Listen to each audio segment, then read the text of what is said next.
Hi everyone, I'm Emma from Soul Stirring Branding. Today I am excited to be doing another in my free brand and web coaching series. Hooray!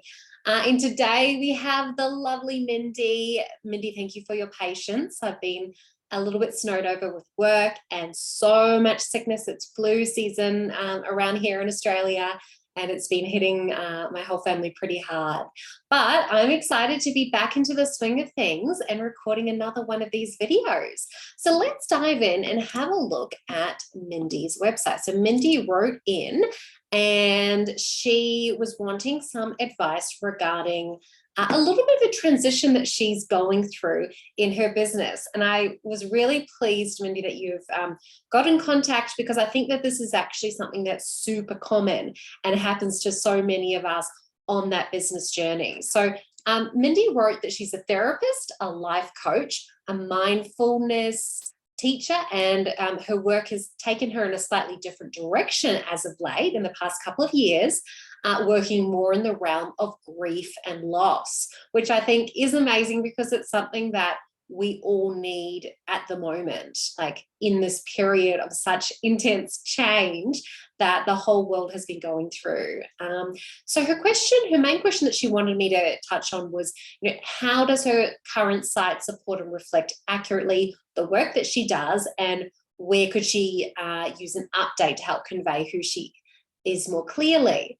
So I thought this was really interesting because, Mindy, you're talking about wanting to move into this direction of grief and loss, and how your ideal client is somebody, what have you written here on my other screen? Someone who ideally is in the midst of a transition or grieving some kind of loss. I mean, what stands out to me is that your positioning right now is very much along the lines of being a sort of all-purpose life coach. And I mean, that's what you've obviously done so far.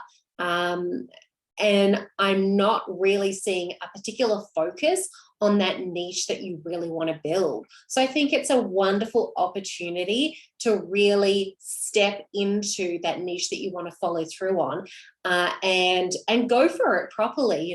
You can't be 1 foot in, 1 foot out with this process if you really want to, I guess, capture the benefit of having that kind of really narrowed in niche, which is that you build this authority as the person who is the expert around grief and loss. But if you're still kind of covering all bases as a general life coach, that's not going to come through necessarily. One of the things that I wanted to mention for anyone really who's listening is that when you have these pivots in your business, it doesn't mean that something is wrong. In fact, I think that this is incredibly common, and it's really something to be celebrated because it means that you're getting more clarity and you are stepping further into your purpose. So first of all, like, that's a really wonderful thing. But on the other side of things, it does create some complications, because it's like, oh no,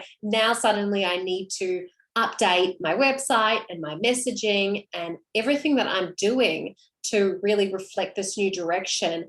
And that can possibly feel a little overwhelming because you're so stuck in the sort of the weeds of just trying to do the day-to-day and planning for the future, that sometimes it's hard to know where to go next or even what to do. But yeah, I wanted to just mention, first of all, Mindy, that this is really normal, and it's a really great thing that you've sort of got that clarity and obviously have identified that out of all the clients that you work with, the ones that are going through that grief and loss transition are perhaps the ones that you feel are the most meaningful to you, or that you can make the most transformation with, or whatever the reason is. You didn't explain that, but I mean, one of the other things that I noticed about your website, let's just scroll through so people can kind of see a little bit more of your site here. So this is the home page. So one of the things I noticed is, like, the copyright is 2017. If we go here, I think this was 2020 that you've done this. Let me have a look if I got that correct. There's a date somewhere here. maybe not. Oh yeah, 2020. Because I was thinking, when is it fall in the US? I can never remember, because I guess we're the opposite here in the Southern Hemisphere. So, you mentioned 2020 here. Then what else was it? There was another thing, maybe the classes. In-person classes are on hold for the remainder of 2020. So I feel like I'm getting this consistent theme that you haven't updated your website in quite a long time. And once again, that's something that's really common. I think we tend to forget when there's quite time-specific information on our websites, and then like a couple of years go by and it's like, oh no, I didn't even realize I still had that up there. But I think it does kind of paint us in a bit of a negative light, in the way where if someone's hopping onto your website and they're thinking, oh, I can see all these old dates and it feels like it hasn't been updated, it kind of plants the seeds of doubt, like, oh, is this business still operating? Like, is someone going to respond if I inquire? So I definitely think, all the signs are pointing towards me thinking, okay, you are in the right space to work on doesn't have to be a redesign of your website or a rebrand necessarily, but I think it's time for you to really audit what you are doing here and asking yourself the question, like, what areas are just kind of out of alignment with where I am now. Overall, I would really encourage you to think, okay, I'm going to go fully into this niche of grief and loss. So what is that going to look like if you are maybe I've got the page right here. Yeah. If you're going to do that, what does it even look like? I mean, to me, it's really looking at all of the copy and specifically spelling it out. So for example, we've got your logo here. Perhaps under your logo, it does say grief and loss life counseling, or life coaching, I should say. Every message should align to this overall niche, so that it's 100% clear when someone lands on your website exactly what the perfect fit is for them. Asking yourself the question of, okay, someone who's going through a grief and loss transition right now and needs support, what are they going through? What are they experiencing? What are they struggling with? What are they really hoping to get out of it? In terms of finding that support and maybe transitioning through that process. When I look at your copy here, I mean, it very much feels like it's centered around this idea of kind of the more general life coaching description, right? Because life coaching is so broad, like there's a lot of different categories, and to cover all bases, you do need to be a little bit more general. But what if the language was really specifically saying, you are in the right place if you are experiencing grief and loss? Or what does that even look like? Like, for example, I found this random website. I was just like having a look at a couple of sites. If I Googled like grief and loss counseling, I loved this section here. No one died. Could I be grieving? Like, these are the things that people are probably wondering, right? And then, in this website, they talk through different areas of grief beyond just losing a loved one that are still this period that we go through of the feeling of loss, where it's like a loss of the life that we thought that we were going to have, right? It's a loss of a baby through miscarriage. And I saw that was part of your story. Divorce, separation, loss of a job, aging, illness, cancer diagnosis, another one part of your story, loss of a pet. I know you mentioned that as well in your blog, which I read about. This is a really great example of addressing the things that maybe people are wondering, but you might not think to put in your copy. That really helps people feel a little bit less alone, or like maybe I shouldn't be making a fuss over how I'm feeling because it's not the loss of a loved one necessarily. So really broadening this idea of grief and loss, I think, is going to be really important for you. But imagine if your whole website was like, what is grief coaching? Like, you don't have to do it in such a generic way as that, of course, although that might be good for SEO. But just really thinking about how can this whole homepage really tell a story and speak directly to someone that is going through that process and feeling like they can't cope on their own and that they need that support. And I think that when you do that, you'll find that you would word it quite differently to just make it super specific. I do like that you've brought in your story, but maybe you can really go specifically on the areas of your story that relate to grief and loss and what that means for you. And then you got your offerings. I love this line here. Take a deep breath, pause and dream, make it wild, make it fierce, make it tender, and tell me all about it. I just love that line. I think that that's really beautiful. Just mentioning that. And then you've got your blog. So yeah, I just think you really need to rework the whole thing if you really want to have your focus around grief and loss. Like step fully into it and think about how you can build this sort of ecosystem around this niche that you're trying to build. So that might look like free content specifically related to techniques for moving through grief and loss, or whatever it is that you feel like could add value to people without giving away too much of, I guess, the process that you go through with your clients. Like something that's more specific to your niche than your free 10-day full gratitude challenge. Like that's kind of unrelated, I would say. Like maybe obviously gratitude is an important part of moving through any of these kind of life transitions, I'm assuming. But what we really want here is to just really zero in on that niche and make it specific, if that makes sense.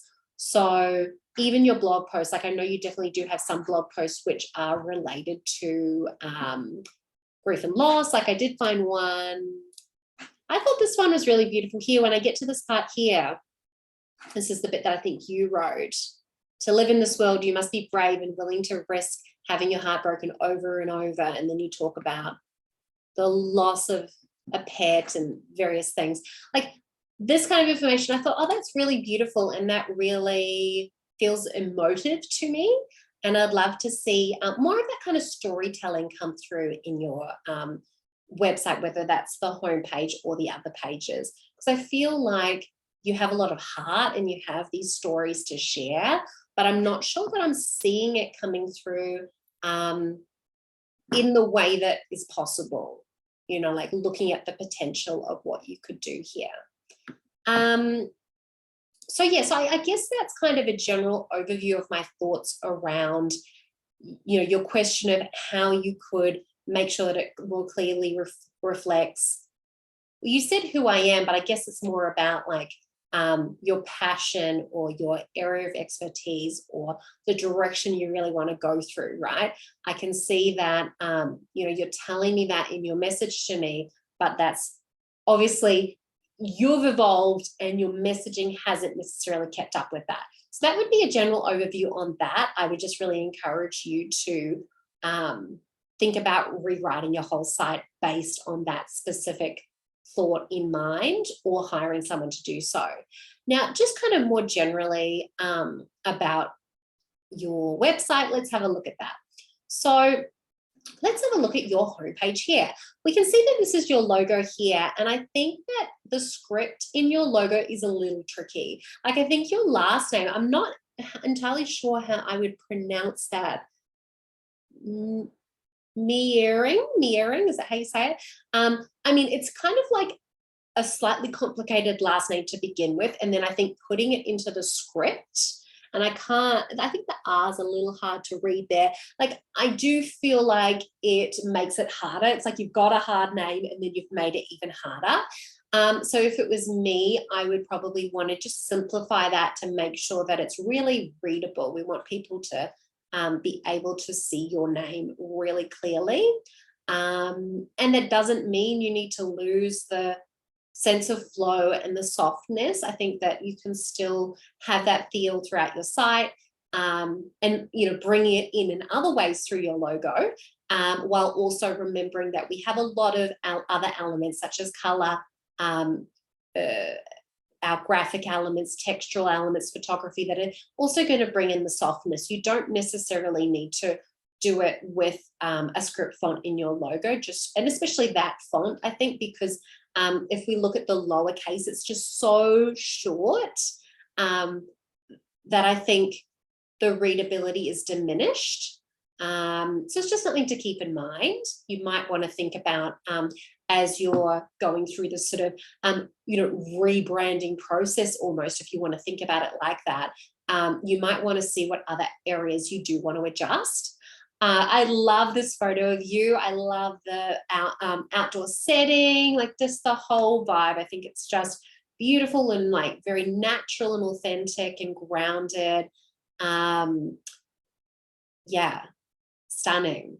And really gives that beautiful sense of who you are and what you do.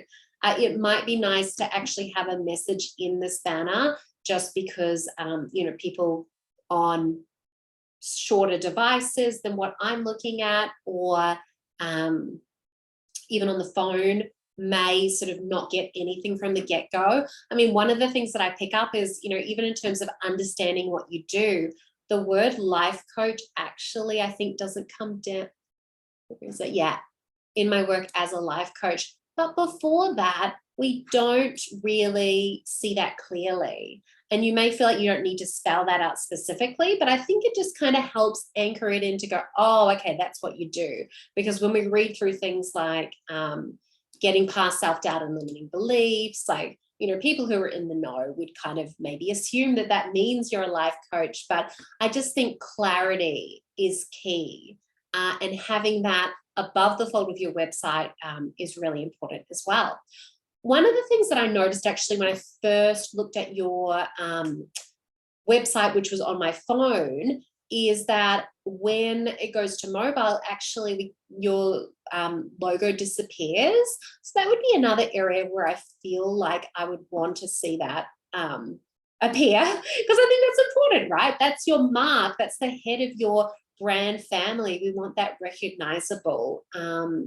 So another area that you might want to think about. Then when we move down here, I think I've brought this up on possibly all of these free coaching videos, is the tendency that we have to go, I help XYZ type of person. And then if you've listened to any of my other videos, you'll hear me say that we really ideally want to use language which speaks directly to the reader of your website. So instead of I help this kind of person, it's like, and even potentially trying to avoid the I altogether, just because, the general advice from a lot of copywriters is that you want to cut out a lot of these I words and really put the focus on the reader rather than on ourselves. As I've mentioned in another video, I know, each of our readers are the heroes of their story. We are the guide helping them along. We're not the hero of their story. We're not here to necessarily make it about us, though at some point we do need to obviously tell our story and convey who we are and our expertise. But right at the beginning, you might want to think about adjusting that a little bit here. I do quite like how you've brought in the kind, intelligent, soulful people, like really sort of setting that scene before you bring in the struggles, just to create more of a positive feel. But it's quite a long sentence there with all the same styling, all uppercase. It's a lot to read, and it might be something that people aren't really reading as a result. So whether you say, helping you get past so instead of there, your self-doubt and limiting beliefs to create the life you long to be living. Like, how much more intimate and direct does that feel when I say, create the life you long to be living versus create the life they long to be living? Like, it's very external. So, even if you go, you're kind, intelligent, soulful, I'll help you get past your self-doubt and limiting beliefs to create the life you long to be living. Like, maybe you can say, instead of I help, you could say you are. I don't know, I'm just brainstorming here. But what I would love for you to do, if you do want to keep this sentence, and maybe it needs to be Okay, I mean, bigger picture, overall, the sentence isn't really aligned to your niche. So I would really encourage you to do something which actually speaks to that specific niche of, helping people through that transition of grief and loss, and however you want to spin that, right? But keep in mind what I just said there, rather than talking about this external group of people, really imagine that you are writing to a friend, or you are writing to your ideal client. What would you say specifically to really connect with them on a personal level? Because that's what we want here. We want to create that emotional connection. As we move down here, I'm just really noticing that I would probably avoid the 2-column text, which you've done at least 3 times here. I just think that it is a lot. It's a lot to read. And generally speaking, I would say that in web design, we tend to try and focus on, if it's a long bit of copy, I would just do 1 column just to simplify, so it doesn't feel like there's so much content in your face. Of course, it is also common to do like columns of 3 with small areas of text, which is totally fine. But I think that when it gets to here, it's just kind of like, maybe you're trying to save space, but it's almost like, well, you've got all this excess space here that you're not really using. You've got all this excess space here because this photo is so large. It almost feels like layout wise, a lot of this site is off balance just because the image is so big. We've got a big bit of white space here, but not much white space here. So it's not like even this section is centered in the white space that we have available. It's like really tight to this area of text, and then just huge empty space. Huge empty space here, then these two almost connect, but then you've just got this big empty space. You've got these titles where it's going over your face, which is something that I personally would avoid, or going over the Buddha's face. So yeah, I don't know if you're really constricted with your template or what the reasoning was behind that, but I would be really rethinking the layout there, simplifying, going to 1 column, making more use of the space that you have, so that there's less scrolling of just white space. Like, I'm not saying that white space isn't good. Like, you definitely want to invite in that spaciousness, but I think it just needs to be balanced more in terms of how you're approaching it. So yeah, and I just think, like, when I read this here, maybe the only thing I'm reading is this, and all the rest of it is just like in my face. I'm not reading it. So just really keeping in mind, as I always say, people are skimming and scrolling sites. They're scrolling through, they're looking at, they might not even read that, possibly, see a couple of words, and that's all I see here.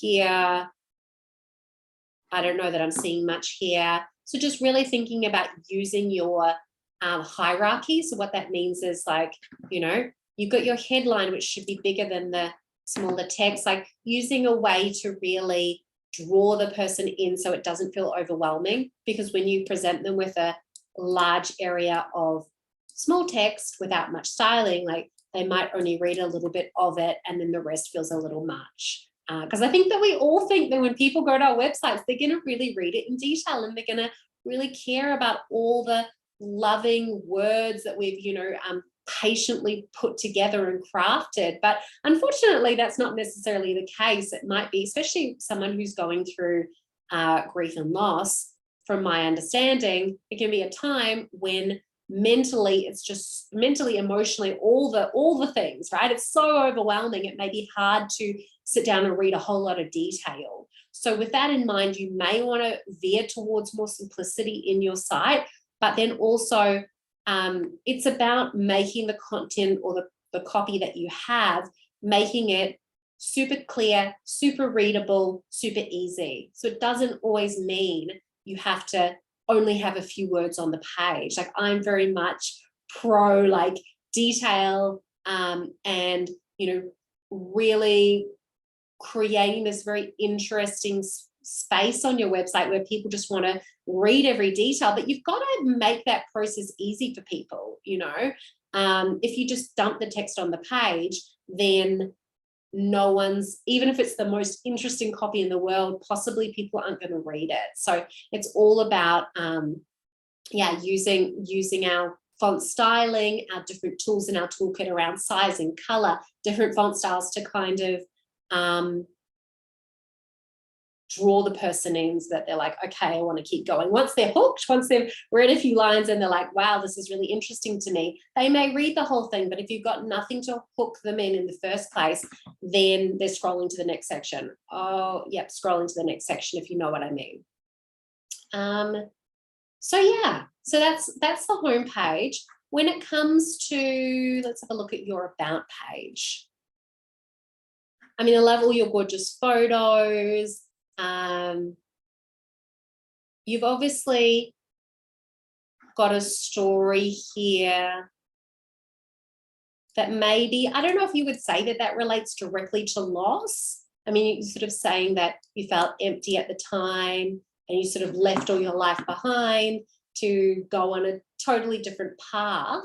But then further down here, you talk about your areas where you've experienced loss. So with keeping in mind your new niche, I would really focus on that story. You know, you don't have to tell every single part of your story. Really think about tailoring it in terms of something that your audience can relate to and are interested in. You know, it doesn't have to be the blow by blow of everything that you've ever done, basically. And then also thinking that your about page doesn't always have to be fully about you. It could be that you start off with, I know what it's like to go through this process of grief and loss, and kind of starting off by hooking them in, talking about them as the reader, and then you bring in your story as a way that you can explain how you can relate to them. So it doesn't necessarily have to start with, hello, my name is Mindy, if that makes sense. But yeah, loving the photos, your gorgeous dogs, all the details, like all the photos here look really lovely. I thought it was interesting how you kind of hid away your credentials. I mean, that's another area that I would get you to think about. Like, there's the sort of soulful storytelling side, and then there's the, how can I trust you from a more credible standpoint. I guess I would like to say that there's credibility in feeling that connection as well. But, how long have you been life coaching for? It looks like maybe it was since 2004, so it's been a really long time. How many clients have you helped? Can you say, I've worked with hundreds of clients, I've worked with thousands of clients through this process? Anything that you share with me will not be, will not scare me, or it won't be something that I haven't heard before, because I've really got this depth of experience. What can you share in terms of your credentials? And it doesn't have to be the laundry list of all the things that you've done. Like, if I go to your, it's got all these different things that you've completed. Really think about writing it in terms of, what this means for the reader, the client. They don't necessarily want to see all of your certifications, but, it could be like, talking about how you've been doing this since 2004. You have experience in different modalities or different areas, and what that means in terms of the toolkit that you bring to the table when you're working with an individual client. That could be another area to think about, just to build that credibility that, you haven't popped up yesterday and started coaching people. You actually have a really extensive background. So that would be another thing to think about. Let's have a quick look at your coaching page. I did quite like how you put this together, but if it was me, I'd quite like to go into more depth, because you've only got about, 3 or 4 sections here? Yeah. And obviously you've got your coaching packages after that. But here, I specialize in working with clients who go through life change, cultivating mindfulness, develop more self-compassion. Maybe all those things still relate to someone who's going through grief and loss, but maybe you can center the conversation around your niche more, rather than this being more general. So really looking at, maybe it is what is grief and loss coaching, or grief and loss life coaching, so that you're actually working towards getting that picked up on Google when people are searching for that. So yeah, I definitely think about how you can sort of rework that to really focus in on your niche once again. And let's have a look at your individual sessions. I liked this, how you wrote like the specific things that people have achieved after working with you. That might not seem obvious. Like, it's not just letting go of the past, but it's like, wow, with all the space in their lives after they've let go of all the grief that they were holding on to, these are the amazing things that they've been able to achieve, which I thought that was really nice, a really concrete, grounded way of explaining sort of the benefits or the byproduct of working with you, which I thought was really great. But obviously you'd need to rework all of this to fit more within your niche. And then when we get to, for example, like if I go back to your homepage here, when we get to your offerings, you've got retreats as the first mention here. Obviously they sit side by side, but it almost makes me think like the first one on the list would be the key priority here. But then when I get to this page, I would kind of expect there to be actual retreats listed, and it looks like what you've got here is specifically around a personalized retreat just for the person. And then we go to a page on that. It almost feels like it's set up where perhaps in the past you've had specific like group retreats, and maybe that fell away with COVID, and now the page looks like this. Like for me, if the only thing on offer is custom retreats, you don't need this landing page. You need to go straight into your custom retreats. Don't make people do extra clicks is sort of what I'm thinking. It may change over time, of course, and really thinking about maybe reverting that to be grief and loss retreats and having something really specific as that title rather than just retreats. But yeah, that's something I would think about. It just sort of feels like, oh, do I have to click again? Like there's nothing I can get here straight away. And then when we get to the custom retreats, there's not much to it.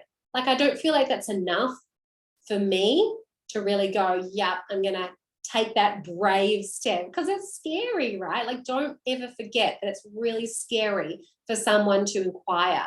No matter what you do, it's probably a little scary. And if it's something that involves our insecurities and our vulnerabilities and our heart, then it is like 100 times scarier. So I always think it's a beautiful gift that we can give people to really thoroughly explain something, especially if it's going to be a high ticket offer, which usually retreats are. Having one section here is not really going to be enough to make me feel brave enough to go, yes, I'm going to inquire. So I would encourage you to flesh that out further if that is something that's like one of these key things that you want to be sort of like a signature of what you do. And then I think gratitude is the gratitude challenge. Let's have a look at mindfulness classes. So is this an external? Yes, this is an external link. Not the biggest fan of externals just because it takes people off your site.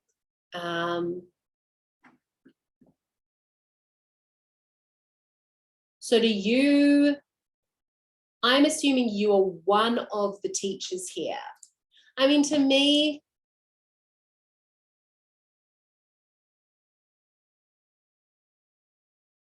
I don't know, maybe I'm misunderstanding this here, but to me, I'd want to put the focus on what you are offering on your website, because we don't want people to, let's just double check. Oh, it does open as a new link. That's good. That's a good start. But to me, I'd want to focus in on what you could offer right here. So it looks to me like basically you're not offering anything at the moment. As we looked at, it's on hold at the moment. I don't know. I would almost hide the page if you've got nothing specific, because it feels like you get onto the page and then it's like, oh, it's not happening. So I would consider whether you can, is there an online course that you could bring forward instead so that it doesn't ever go obviously with live classes, it comes and it goes and then it's done and then there's nothing on the page. So I'm sure that's something that you've possibly considered before. But yeah, it's just something to think about, is the fact that they land on this page and there's not really anything to sink your teeth into. There's nothing really there. So it's kind of like, oh, that almost feels like a waste of a click. So yeah, just considering, do you even need that right now? And really focusing the menu pages that you have on things that people can actually explore. And usually with website pages, you can hide them. You don't have to delete them altogether. Or is there more that you could do to flesh this out? If this is really important to you, maybe it could just be sign up for my email list, and there's literally to be notified when a new class comes, and then it's a form field and it's right there, and you don't make people do another click, because as I keep saying, people do not like to click. People like to scroll. We're happy with that. We scroll on our phones, we scroll with our on our computer with our mice, but clicking tends to be a little bit more effort, if that makes sense. I'm like, oh, I don't want to click, I just want to scroll. So just something to keep in mind, like, don't make it harder for people, make it really easy. I wonder if I'm missing anything. I feel like this is kind of at the heart of what I want to convey here, is that when you're going through this evolution, it gets to the point, I guess, when you get that clarity, you know where you're heading, it's really time to carve out the space and give yourself that time and that energy to make sure that everything is aligned. Like, you'll never fully build out, a client base of people who are truly aligned to the area that you want to focus on if you don't tell people that that's your focus, right? So I wouldn't be afraid to start this journey. I know, Mindy, it might feel a little overwhelming to adjust everything you've done so far, as I'm kind of suggesting. But if that is really the direction that you want to go in, then I say go step fully into it, fully embody this new direction. And I think that you'll really see the benefit of being seen as this expert in the space. And maybe it's, I'm sure that there are, as I found when I was doing a bit of Googling around grief and loss life coaching, there were some people that came up. Mostly it wasn't their core focus. Like, if I just find this random example here, they had this specific page, but overall it wasn't like the core focus of their website. If I went to the about page, it was just kind of like, once again, the more generic, here's, life coaching is everything I do. So if you can really step into the space of, like owning, like planting your flag in the ground, this is what I do. Imagine that people could come from all over the world that are looking for a specialist in exactly what you do, which is really exciting, and, can potentially really expand your business to new heights, because you've really niched in, but it seems like it's limiting people, it seems like it's limiting your audience, but at the same time, it's going to open so many new doors, I believe. So I hope that this helped you, Mindy. In terms of your Instagram, just coming back to that quickly there, yeah, I'd love to see you weaving in. I know you've got some sorts of grief and loss content, but I'd really love to see you, obviously the same process we're doing for the website, you want to do that across all your socials, and really bringing in, it doesn't have to be all the time, but perhaps a little bit of branded content, so it feels a little more like a business Instagram rather than just a personal. Like, I like that it's a personal element. I don't want you to overdo the branded content necessarily, but I'd like to see a little bit more of like, what is your brand exactly? You've got certain colors, you've got a logo. There's a lot more depth, I would say, that you can go into with your own visual branding, that you can then bring across all of your touch points of your brand, including your Instagram page, so that people can sense that this is your brand when they go anywhere. And maybe part of that process is really defining your visual branding and creating more depth with that so you can bring it across to your various touch points. Okay, well, hope that this was helpful, Mindy. Let me know how you went with all this feedback, and I can't wait to see how you go with this transition that you're on. I'm so excited for you. All right, hope this was helpful, everyone. If you would like to have some free brand and web coaching, please feel free to jump onto my website and you'll see the free coaching little tab. I'm working slowly, chipping away at the requests, and will do my best to answer it. All right, thank you, everyone. Bye.